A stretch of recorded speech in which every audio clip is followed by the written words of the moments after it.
Pool School, brought to you by the Tote, with Luke Parkinson, Jamie Hart and Jamie Benson. It's been a wet and wild, windy day here at Cheltenham Festival, but what a day it's been. The Tote play spot paid £102.96 on Tote Plus. Luke, I'm joined by Luke Parkinson. Firstly, the Ballymore. 60% of the pool was on Sir Gerhard. I'm not really surprised by that figure. Really classy performance once again. What did you think about that one?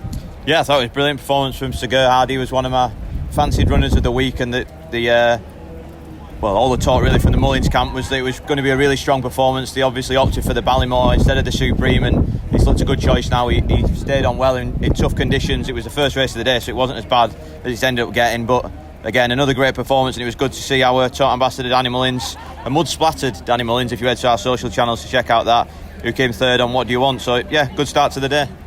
And second up was the Brown Advisory. A little bit disappointing. We seen Brave Man's Game in the pre-parade ring, and then we got the call that he had been pulled out. The ground has been a little bit there here and there today. He would have been heavily selected by a lot of people. In the end, La Presse for Venetia Williams went on to win that one. It sort of broke up the race a little bit, not having Brave Man's Game in there. What would you make of the performance of the winner there?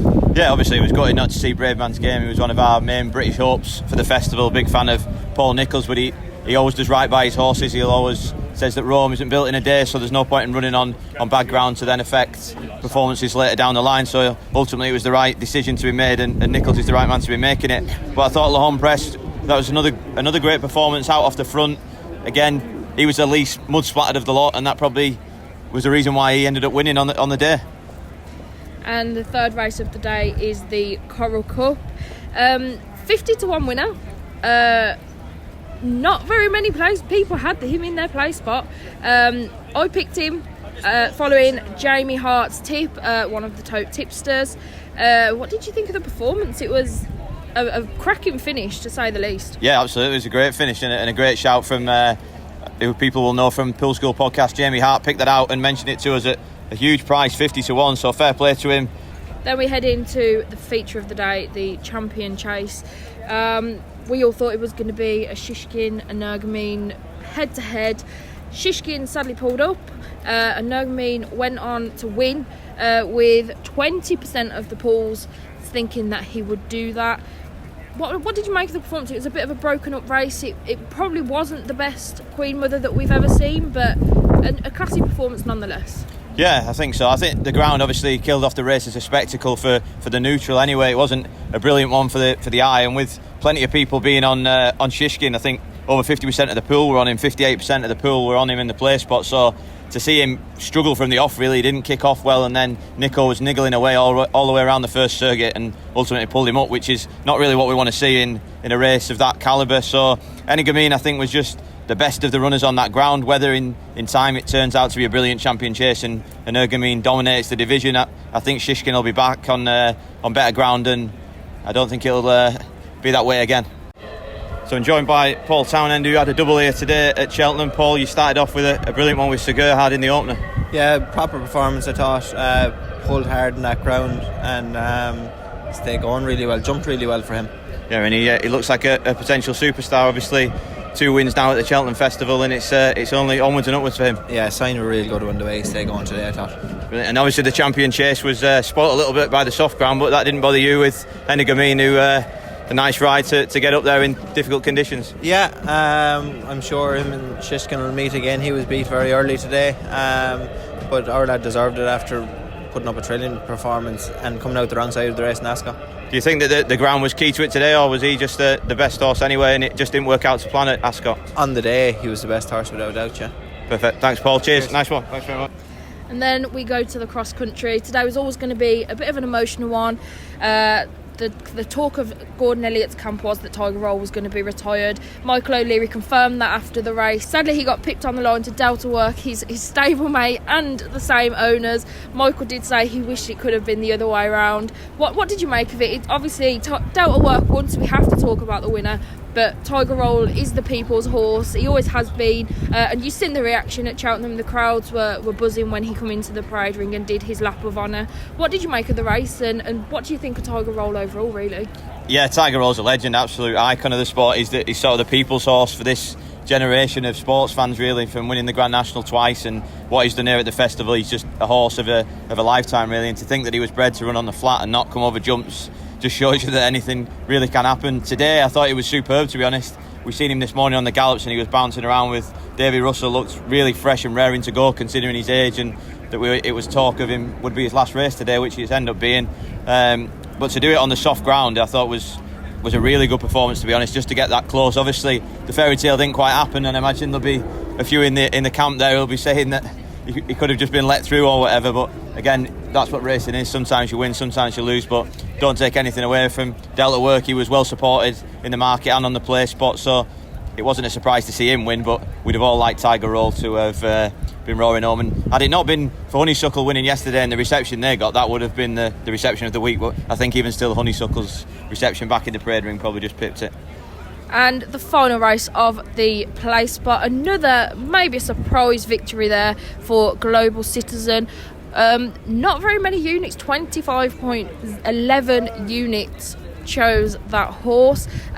What did you think? Again, the ground has been really unpredictable today. It's been really a mucky race, to say the least. What did you make of that one? Yeah, it's just like you said, the ground sort of caught up the race. But Andy DeFrance, who was well supported up there in second, but don't take anything away from Global Citizen. I thought it was a good run. He stayed on well at the end and come up the hill nicely in testing conditions. So fair play to Keelan Woods and Ben Paulin for adding a nice winner to the board there. So thanks, Zoe, for wrapping up the play spot. There was, of course, the champion bump at the last race on the card, and that was won by none other than Willie Mullins. He's a man that's dominated that race for many years, and of course that meant he picked up a treble on the day. We caught up with him to see what he made of the performance of some of his stable stars. So Willie, it's been a brilliant day for you at the Cheltenham Festival, a treble on the day and a first champion chase.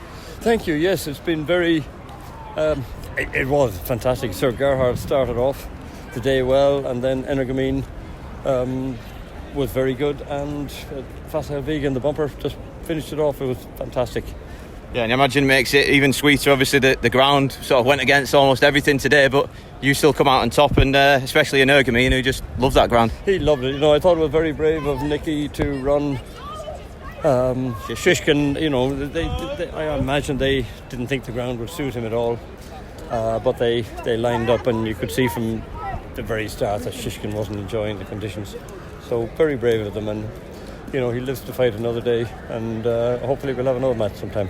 And if you could pick one out of the three today, of your winners, which one would be your best to go on and do even greater things? It's hard to know. I mean, Energamine, our first champion chase, we really enjoyed that, but Facile Vega looks to be the future, doesn't he? But Sir Gerhard could be a champion hurdle horse. It's hard to know. I'll let you pick. And moving forward in the week, Willie, obviously the weather conditions haven't been ideal today. How will that affect your horses running over Thursday and Friday? I think this weather suits us. This is proper national hunt ground. It's going to be dry the next few days, but it'll be testing conditions. But that's what we train them for, and we're happier that it's like this. There's less chance of injury. There's less chance of too much speed. So we're happy. Yeah, I think we're happy with the conditions, happy with the rain. And our brand ambassador, Danny Mullins, rides Tornado Flyer on Friday in the Gold Cup. What are his chances? Because we're hoping for a big one from him. Very good. I think this rain will suit him hugely. I think I'd say Danny was looking forward to the weather forecast and the rain coming, and I think it'll suit him, gives him a really good chance. Perfect. Excellent. Thank you very much. So that's day 2 done and dusted at the Cheltenham Festival. I'm joined by our ambassadors once again, Danny Mullins and Richard Johnson. We were here yesterday talking, Danny, and it was the British were on top, and all of a sudden the Irish are back in front at 8-6, I think. Yeah, it's been a good day, plenty of good performances on the day. I suppose Sir Gerhard got it off to a flyer, and a great performance from him. What was your pick of, obviously Team Mullins have had a treble on the day, but what was your pick overall of what you've seen today was your best performer? I thought Energamine was class, big performance. I would have loved to see Shakin Poursois and Shishkin get in there in the mix, but the way he ran to the line, I thought nothing might have touched him today. And Richard, obviously we came here with some strong British hopes really in Braveman's Game and Shishkin. One was a non-runner and one didn't deliver. Yeah, I think that was I'd say about the Champion Chase. It's a fantastic race, and the winner was a great winner, but just it didn't quite deliver what we hoped. And Shishkin, look, it was nice to see him come back okay, but he obviously just didn't perform today, and horses can do that. But it just sort of, I think we were all really excited for this big, massive clash, and it just didn't really happen. But again, still a good winner, and I'm sure they'll be both back here again next year. Absolutely. And what was your pick of the bunch? La Home Press was a nice winner for Venetia Williams as well, but I imagine one of the Mullins probably caught your eye, one of the big runners there. Yeah, La Home Press was really, really good, and I'm sure horse that is going to keep improving as well. He's improved all season. I thought Sir Gerhard, he just jumped and travelled, and I thought he's just one of those horses. I think he'll keep building on it, whether they go chasing next year or hurdling. Look, he's just a really likeable horse that keeps answering all the questions. And obviously we couldn't not finish up on today without talking about Tiger Roll. What a performance that was in what is now his last ever run. He was just unlucky and just touched off by a stablemate from the same ownership. Yeah, definitely. I'd say Jack Kennedy will be on the naughty step and Gordon Elliott's for a while there, but great to see Tiger Roll going out like he did. Yeah, he's been a fantastic horse for racing, and real big performance from him today, and he'll get a deserving retirement now.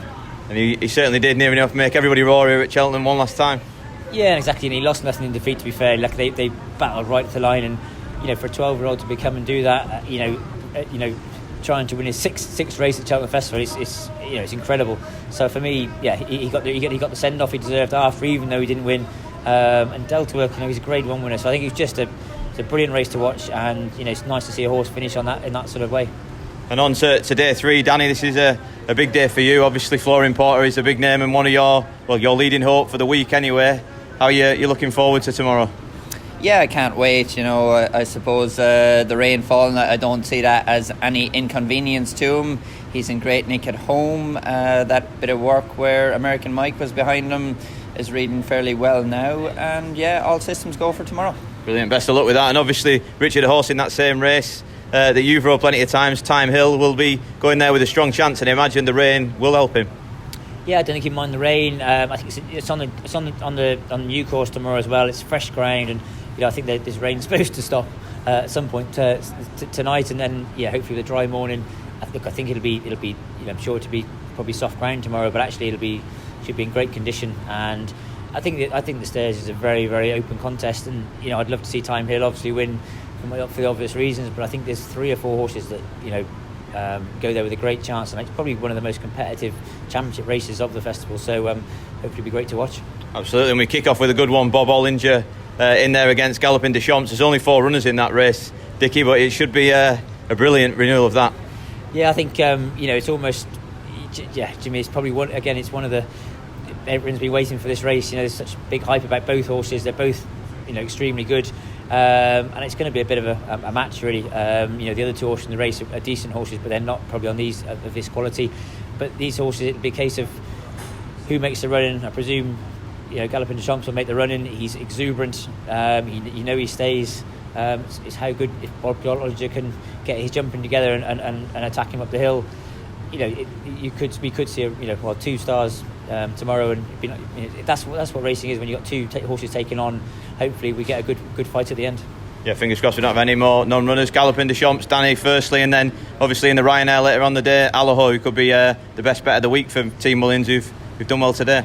Yeah, Galloping Deschamps, he's been very good so far this season. As Dicky was saying, down the back in Leopardstown, he is very exuberant in his jumping. He needs to be a little bit more efficient now and a little cleverer, while, Bob Ollinger probably needs to get a bit braver. So it's going to be a proper race between the 2, and great one to start the day off.